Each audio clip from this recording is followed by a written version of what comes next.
ici. Bonjour. Vous êtes le responsable de l'Église sur le pas de Jésus-Christ. La chaîne de télévision Nasport TV, qui passe sur le Web TV, est heureuse de vous accueillir en son sein. Merci. Et je vous signale que vous êtes le premier invité. Merci. Oui, d'une émission qu'on va en fait consacrer, pas seulement aux hommes de Dieu, mais également à d'autres acteurs qui évoluent au niveau d'autres secteurs de la vie politique ou de la vie sociale tout simplement. Alors l'émission s'intitule L'invité du jour. On va vous poser quelques questions en rapport avec votre ministère et je vous demanderai d'être tout à fait à l'aise pour répondre aux questions que nous allons vous poser en rapport justement avec votre ministère. Merci beaucoup. Et d'entre deux jeux, je m'en vais vous poser ma première question, parce que nous savons que vous n'habitez pas ici, en Suisse, que vous êtes de passage. On peut savoir quelles sont les raisons de votre venue en Suisse. Merci beaucoup pour cette question. Le Seigneur Jésus nous a dit, allez, faites de toutes les nations mes disciples. Donc, ma raison de mon voyage missionnaire, j'ai commencé en France, je suis allé en Belgique, et là je me retrouve en Suisse. Je suis venu sur invitation du bishop Mathieu Gagnon. Donc je suis venu chez lui, il y a un travail que nous faisons ensemble avec lui, et c'est pourquoi je me retrouve ici. Et en dehors du pasteur Mathieu Gagnon, avez-vous eu d'autres contacts avec d'autres pasteurs qui évoluent ici en Suisse? Oui, mais parce que... Vous pouvez savoir lesquels, s'il vous plaît? J'ai fait beaucoup la Suisse pendant plusieurs années. Et dès qu'ils ont appris que j'étais là, ils m'ont appelé, je les ai appelés aussi. Par exemple, Maman Moussembo à Genève. Par exemple, le pasteur Véni à la Chaux-de-Fonds. La bergère Victoire à Berne. J'ai même été prêché là-bas. Donc j'ai pris contact avec d'autres serviteurs de Dieu, le ministre de Dieu. Et vous avez pu établir avec eux de formes de collaboration, c'est-à-dire établir une sorte de partenariat entre votre église qui a sa base à Kinshasa et les leurs qui sont ici en Suisse. Oui, le fait d'être déjà en collaboration avec eux, de prêcher dans les églises, nous sommes déjà dans le partenariat. Nous sommes un corps. L'église, le corps du Christ. Et le corps ne peut pas vivre indépendamment. Le mot partenariat, c'est vrai, on l'utilise dans les affaires, mais je pense dans les affaires du royaume, c'est une complémentarité. C'est le fonctionnement du corps même. Donc on n'est pas séparés, on est ensemble et on collabore. Parce que lorsque le doigt, la main gauche, collabore avec la main droite, on ne peut pas appeler ça partenariat. C'est le fonctionnement normal d'un corps. Donc nous sommes dans le fonctionnement normal du corps du Christ. Et après la Suisse, vous envisagez d'aller dans d'autres pays ou bien vous allez rentrer directement? Pour le moment, le Seigneur m'a demandé de rentrer au pays et je vais rentrer à Kinshasa. Peut-être avant la fin de l'année, j'irai là où Dieu voudra que j'aille. Donc je suis un ouvrier au service du Seigneur et je vais là où il m'envoie. Et quel serait en fait le souvenir le plus frappant qui vous est touché ici en Suisse, sur le plan de votre ministère? Est-ce qu'il y a un fait qui vous a particulièrement frappé? Oui, la personne même du bishop Gagnon. C'est un homme que je connais depuis des années. Mais c'est la première fois que je viens travailler dans son église, dans son ministère. Et on ne connaît qu'en partie, je le connais. J'ai une très bonne opinion de lui, mais là, je suis encore... j'ai découvert des grandes choses. C'était vraiment un homme de Dieu, avec un grand cœur, un homme de Dieu qui a la vision de l'œuvre et sur qui il faut compter pour l'avancement du royaume de Dieu. Et en vous voyant, en fait, il me vient une question. Oui. Je sais que vous êtes parmi les pasteurs le plus en vue au niveau de la République démocratique du Congo. Et très souvent, les églises de réveil ont un discours extrêmement virulent vis-à-vis des catholiques. Mais quand on regarde ce que les catholiques ont fait sur le plan social, ils ont construit des écoles, ils ont construit des hôpitaux, bref, des infrastructures sociales. s'ils ont construit des écoles, les églises de réveil aussi construisent des écoles. Où ça? Moi, je peux te donner l'exemple. L'église sur les pas de Jésus a un terrain qui est composé de 12 parcelles où je construis actuellement des bâtiments pour l'orphelinat, un orphelinat. Je construis pour les enfants abandonnés, les enfants de la rue, pour les familles qui sont des héritiers, les familles les plus pauvres, les familles pauvres. À Bibois, je suis en train de construire. Sans l'aide de l'État, sans l'aide d'IONG, extérieur, international ou intérieur et national. Donc il y a des églises de réveil qui ont déjà des écoles, qui ont des dispensaires, des hôpitaux, qui se sont investis dans l'œuvre sociale.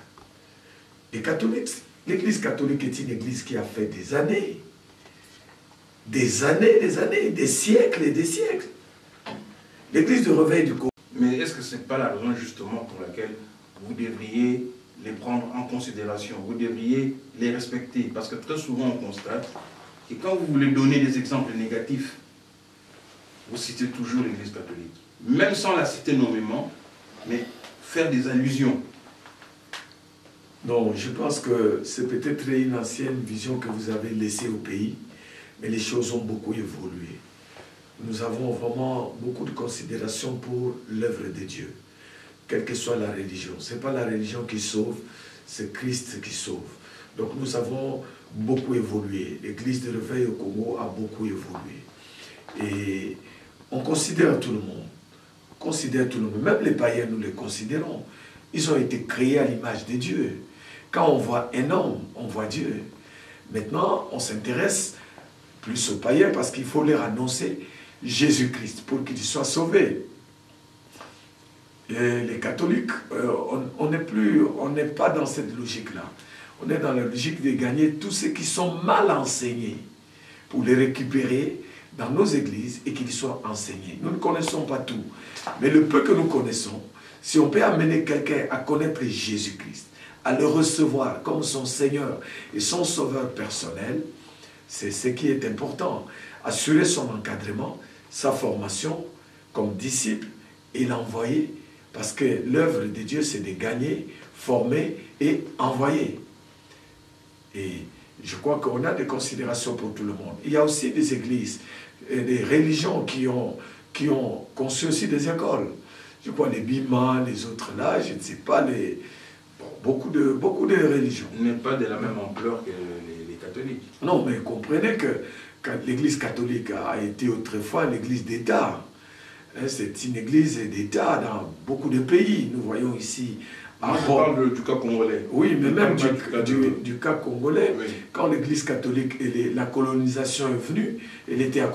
Tout à l'heure, dans ma question, j'avais évoqué les signes extérieurs des richesses qu'affichent les pasteurs de leurs entourages, au détriment justement des croyants. Et je voulais avoir votre avis à ce sujet. Merci pour la question, mais je pense que ce n'est qu'une impression et c'est une fausse impression. Parce que je peux vous dire que beaucoup de religions, beaucoup des hommes, des dieux qui sont dans différentes religions, le christianisme notamment, et même d'autres religions, ont la richesse. Les prêtres sont riches au Congo. Si vous ne le savez pas, je vous l'apprends. Beaucoup de prêtres ont des maisons, ils ont construit, ils ont des écoles privées à eux-mêmes. Et même quand vous allez chez les protestants, c'est pareil. Quand vous allez dans d'autres religions, c'est pareil. C'est-à-dire que nous avons changé d'image. Autrefois, au début du réveil spirituel au Congo, quand un parent voit sa fille lui dire que j'ai trouvé un fiancé qui est pasteur, d'office on refuse. Parce que c'était des gens qui étaient pauvres, qui étaient considérés comme étant des pauvres, qui ne s'habillent pas bien, qui n'ont pas d'avenir. Et l'image qu'on avait d'un pasteur congolais c'était négatif. C'était vraiment très négatif. Et nous avons pris conscience qu'on ne peut pas paraître... Quand tu prêches par exemple à quelqu'un que Jésus est venu pour que tu aies la vie, et la vie en abondance, mais il faut que cet homme-là voit aussi, au travers de nous qui prêchons, cette abondance. On ne donne que ce qu'on a. On ne peut pas leur dire une chose et son contraire. Mais vous, vous êtes dans l'abondance et ils sont dans la disette. Non, non. C'est ça le problème, pasteur. Non, c'est-à-dire quand vous voyez un pasteur bien habillé, quand vous voyez un pasteur dans une voiture roulée carrosse, les gens croient directement qu'ils vivent dans la richesse extra et ils dépouillent les chrétiens. Non, non. Nous soutenons l'Église, c'est nous-mêmes qui soutenons. Il y a des gens qui viennent. Vous savez que les offrandes qu'on donne aux églises, ne croyez pas que toutes ces offrandes-là suffisent pour un homme de Dieu de vivre. Non. Les gens ne savent pas donner des dîmes. Quand ils donnent, c'est parfois des miettes. Je vous dis sincèrement, c'est Dieu qui nous bénit. Il dit l'ouvrier mérite son salaire. Je vais vous donner un exemple. En 2001, nous sommes allés au Canada avec ma femme, assister un ami pasteur qui était en détresse. L'église avait des difficultés. Il nous a appelés. Nous sommes restés là-bas pendant 3 mois. On a prêché. On n'a pas eu d'offrande de prophète. Mais lorsque nous avons terminé, nous sommes venus à Paris. On a continué le travail, l'évangile. Et après, nous sommes venus ici en Suisse. On a travaillé et puis pour une visite familiale. Quelque part, Dieu a mis sur notre chemin un musulman qui avait un problème sérieux et qui voulait une réponse de Dieu. Et que Dieu a mis sur notre chemin. On lui a parlé de Jésus. Il a accepté Jésus comme son Seigneur et Sauveur personnel. Nous avons prié pour lui. Il a vu la main de Dieu. Et je peux vous dire, c'est que ces musulmans convertis, devenus chrétiens, nous a donné, mais ça nous a donné des millions. Je ne peux pas dire des millions, mais des milliers et des milliers de dollars. La Bible nous dit dans le livre de Ecclésiaste, permettez que je termine. Oui. La Bible nous dit dans Ecclésiaste 2, 26, Dieu donne qui lui sont agréables la joie, la science et la sagesse. Et aux pécheurs, Dieu donne de ramasser, d'amasser pour qu'il puisse se donner à celui qui est agréable au Seigneur. Quand il me donne l'argent comme celui que j'ai eu là, j'enlève d'abord la dîme, je paye ma dîme. Je regarde ce que je peux faire pour l'Église, pour l'avancement de l'œuvre de Dieu. Avant de distribuer d'abord l'argent, il faut d'abord investir dans le royaume. Et nous sommes, mon épouse et moi, le premier investisseur, le premier partenaire de l'œuvre à laquelle nous avons été appelés. Et quand nous investissons, on achète les instruments, on achète les terrains pour construire.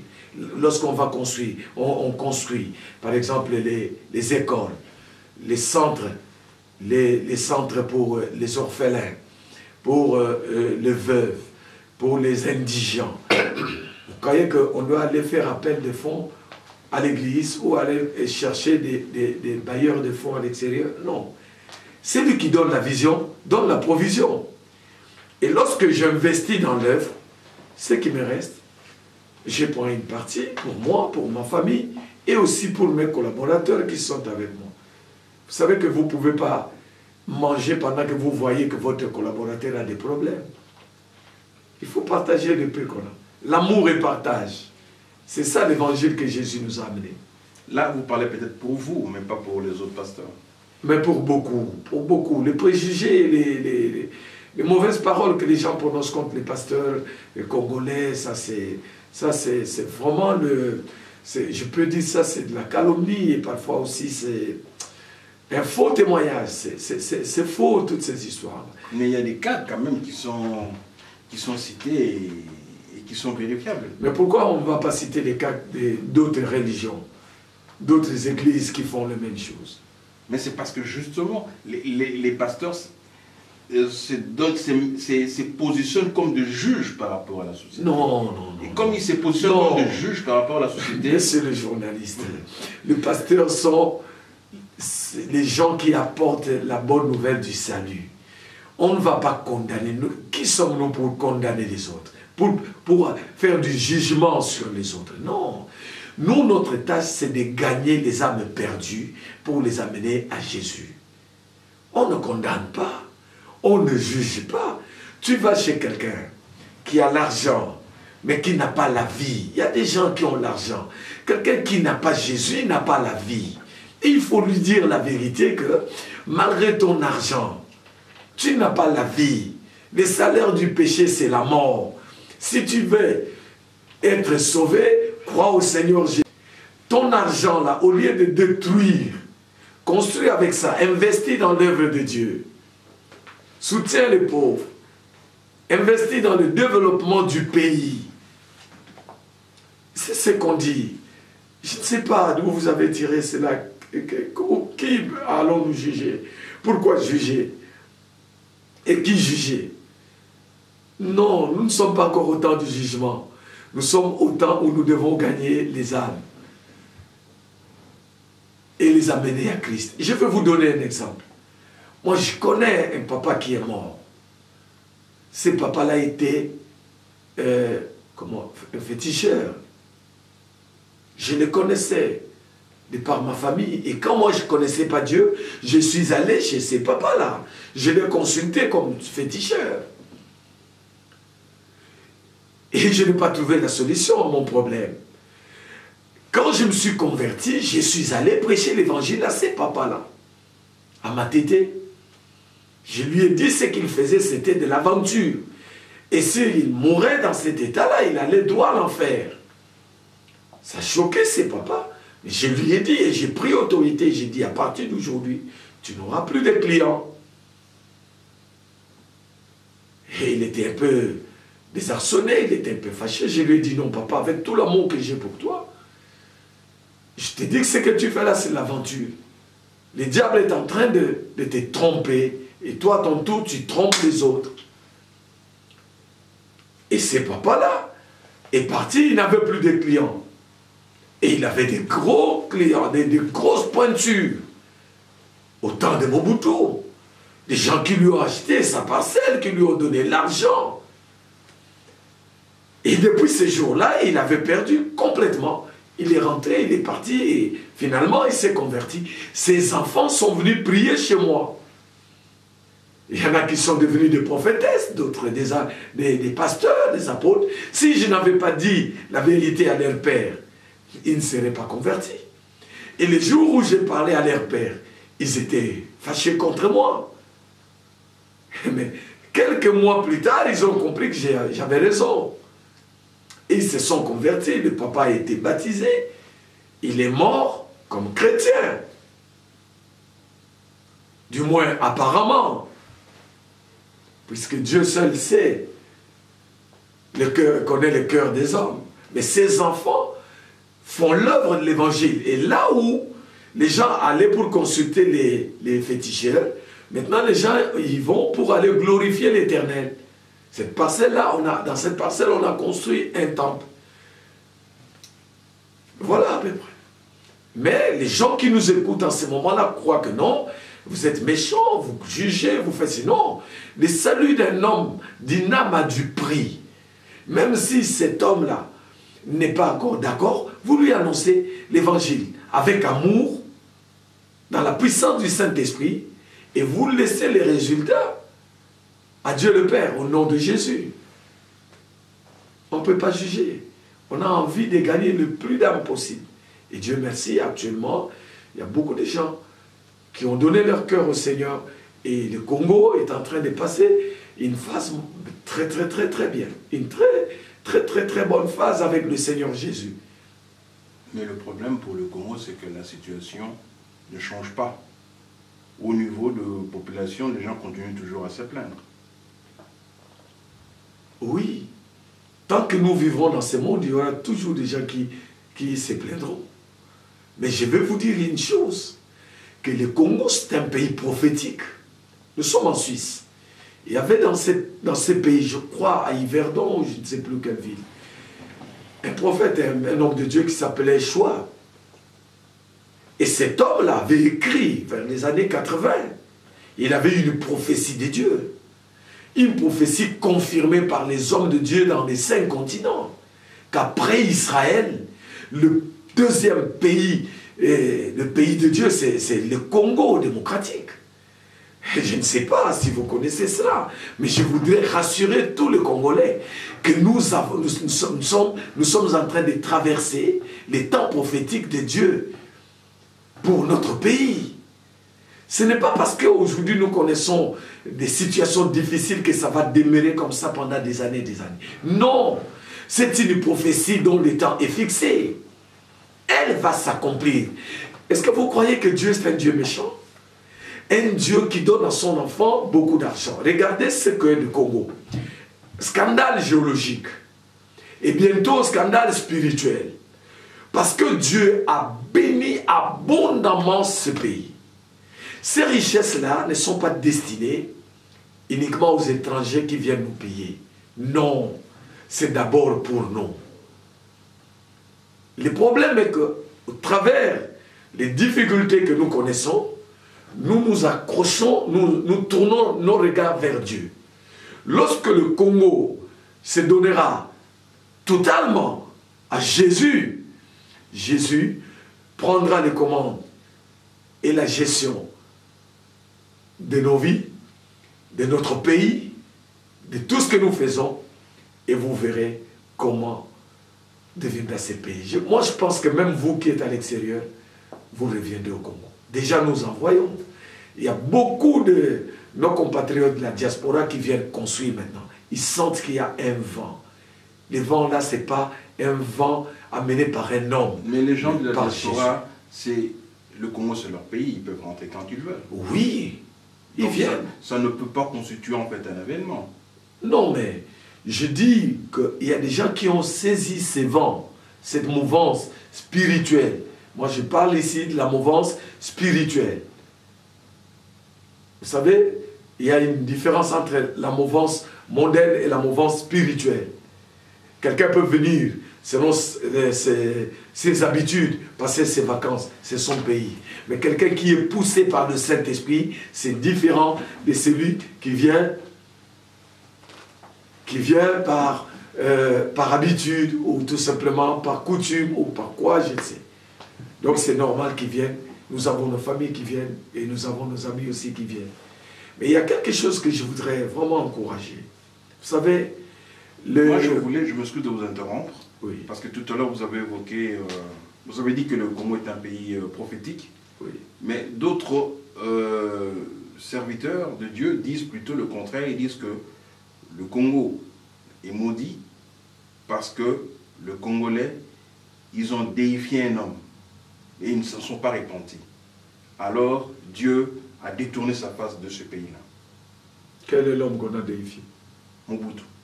Oh, mais ça c'est une vieille histoire. Ou peut-être vous ne suivez pas. 17 ans, maintenant ça fait combien d'années? Après son départ, vous croyez que... Mais il n'y a pas eu de repenti. Si, quel genre de repenti vouliez-vous?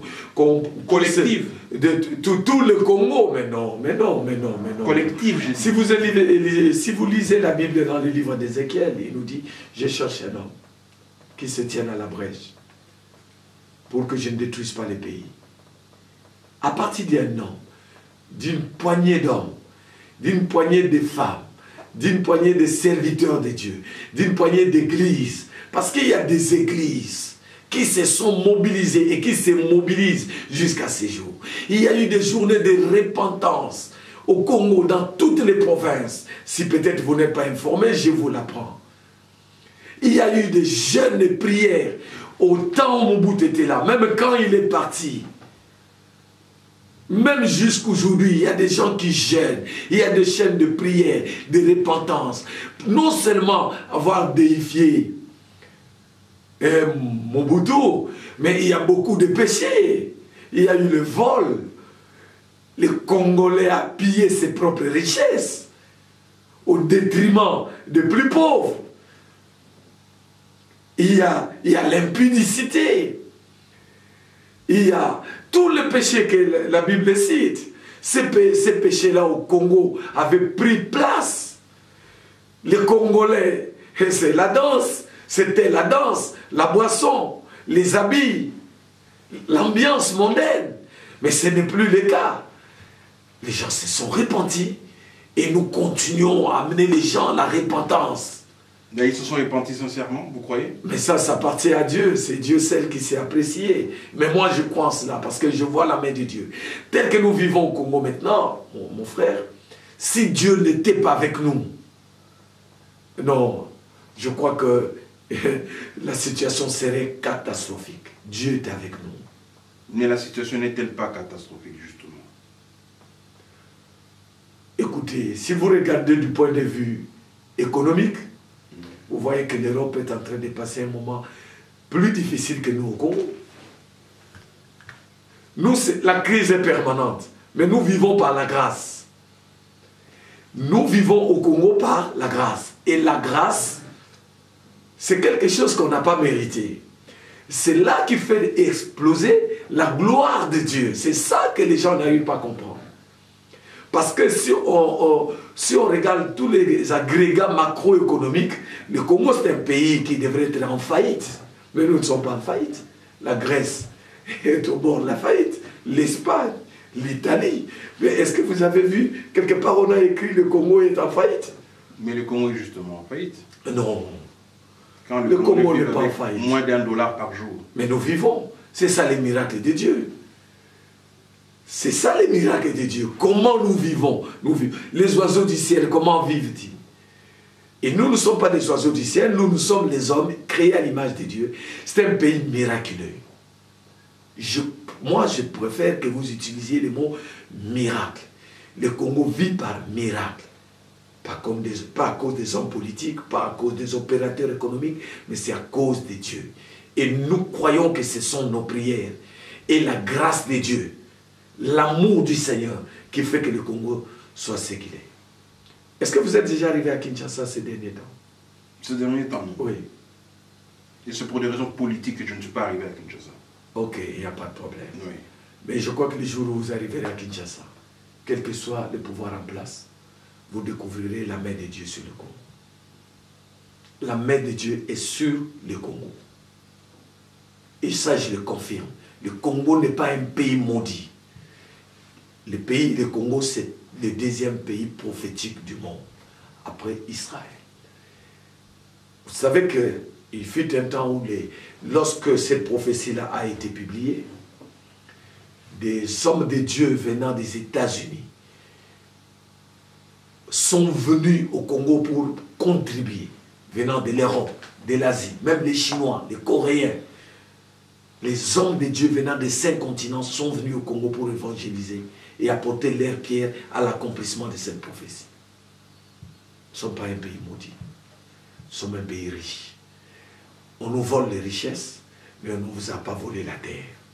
Parce que Dieu multiplie des richesses dans cette terre-là. Aujourd'hui, on peut piller ceci, on pille cela. Ce n'est pas encore fini.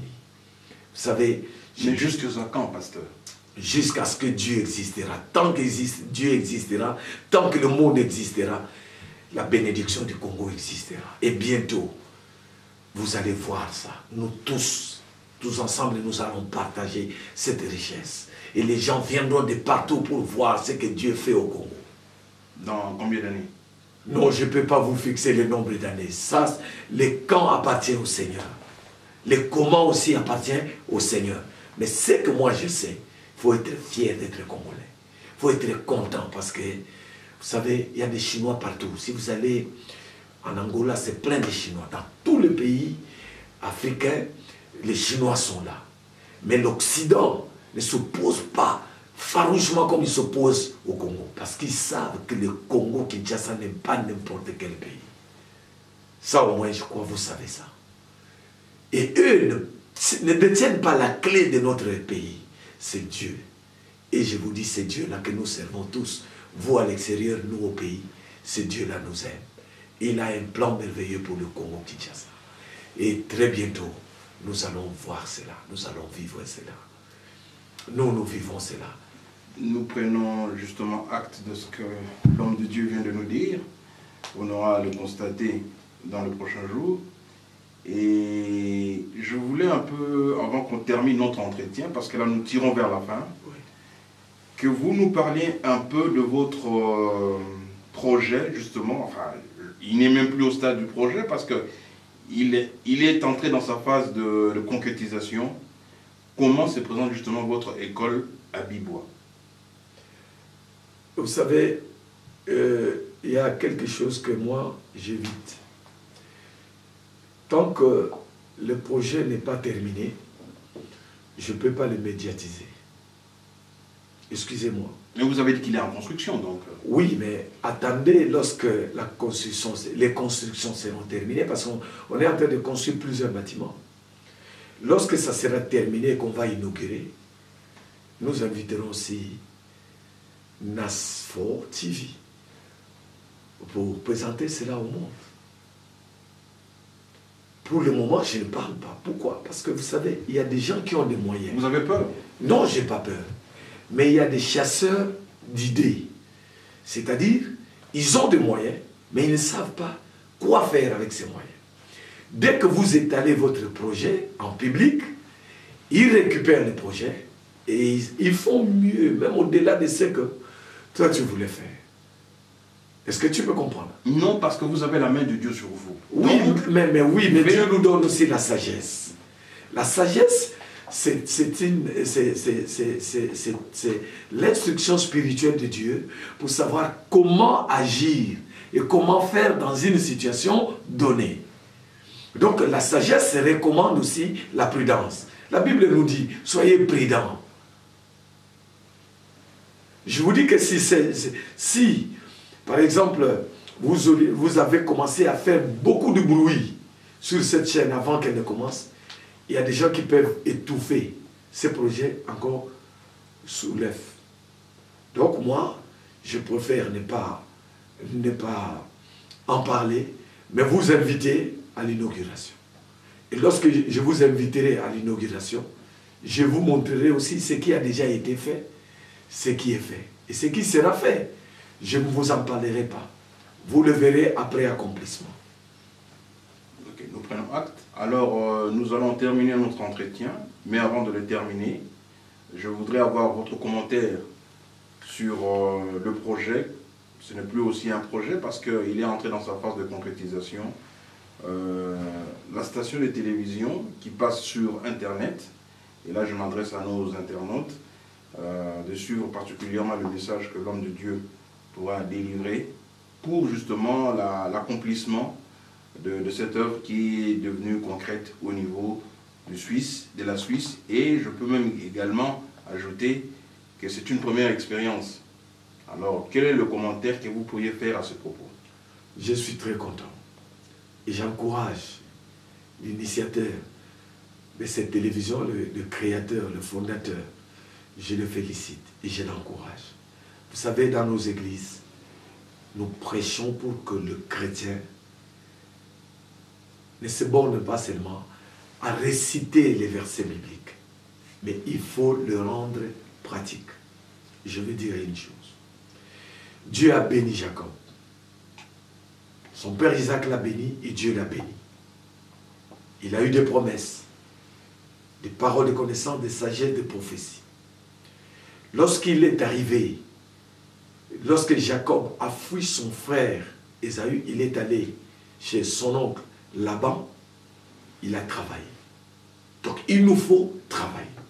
Les Congolais doivent apprendre à travailler et à payer les prix. Lorsqu'on parle des promesses de Dieu, pour que ces promesses deviennent réalité, il faut travailler. Chacun dans son domaine, selon la grâce de Dieu. Il faut avoir l'esprit de créativité. Lorsque Jacob est parti, il a travaillé. son oncle a reconnu que grâce à ton Dieu et grâce à ton travail, je suis béni. Fixe-moi ton salaire. Il dit non. Tu as changé mon salaire 10 fois pendant 20 ans.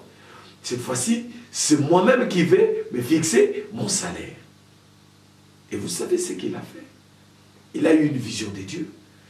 Il a essayé de concrétiser cette vision-là en prenant l'arbre et les branches de platane et trois arbres qu'il a épelés. Et lorsque les bêtes venaient s'accoupler, il regardait et c'est le mystère de l'incubation qui entrait et ça donnait naissance à des tachetés, rayés, marquetés. Ça, c'est l'esprit de créativité. Lorsqu'on a l'esprit de créativité, on avance. Mais c'est qu'aussi, je vais demander que les gens ne s'imitent pas. Parce qu'il y a beaucoup de télévisions chrétiennes maintenant. Et Nasport TV, je vous informe, ce n'est pas une chaîne de télévision chrétienne. Non, non. Ouais, même si c'est une chaîne elle est générale, normale, oui. Générale, il ne faut pas que tous les Congolais se lancent tous dans la télévision Internet. Sinon, on copie. On voit à Kinshasa, une maman vend les bitégoutégou. Toutes les mamans du quartier veulent aussi vendre les bitégoutégou. Non, il faut marquer la différence. Puisque les autres sont déjà dans ces domaines, que ceux qui viennent après cherchent quelque chose qui n'existe pas ou qui créent quelque chose pour se compléter. Sinon, ils vont se bousculer, ils vont commencer à s'injurier, à se critiquer, il y aura des polémiques par-ci par-là. Or, nous voulons l'excellence. Et ça, là, je félicite. Vraiment, je félicite. Je suis très, très édifié. Très, très édifié par cette télévision. Et je la bénis. Je demande à tous les chrétiens du monde entier qui nous suivent de soutenir cette œuvre. Par les prières, par des dons, et aussi en y envoyant des émissions, en participant d'une manière ou d'une autre pour l'avancement de cette œuvre. Vraiment, je bénis cette œuvre. Et comme je suis le premier invité, je bénis et je sais que Dieu va opérer des miracles. Et je sais que, puisque le fondateur de cette chaîne est chrétien, que tous les chrétiens le soutiennent. Et je bénis aussi l'Église parce qu'il est chrétien. Il œuvre dans l'Église du pasteur, du bishop gagnant, Mathieu. Lui aussi est gagnant.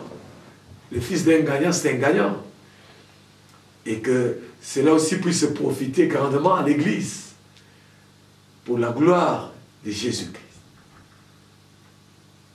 C'est sur cette note que prendra fin notre première émission. Nous remercions avec beaucoup d'émotion le pasteur Charles Lessi d'avoir bien voulu répondre à notre invitation. Merci.